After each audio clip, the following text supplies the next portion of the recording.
Oh, yung mga nangahak sa akin yung nagdi-delay. O, di ba? O, di ba? Yan siya sabi sa iyo, di ba? Galingan mo ng gusto kasi malalaman na ng YouTube yung mga sistema niyo na kayo kumuha ng sound key. O, di ba? Mag-save name ka ba? Kahit mag-save name ka, hindi na mag-ubra yun.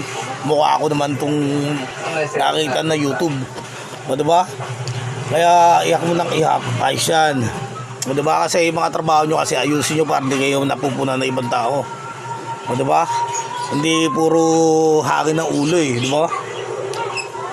Pabor ba kayo, YouTuber? Pabor kayo. O, diba? Kaya naiinis dahil sa kalukuhan nyo rin yan O, diba? Huwag kang gumawa ng pampekto sa ulo mo, diba? Hindi ka maiinis sa ibang tao kasi hindi ko gumawa ng kapalpakan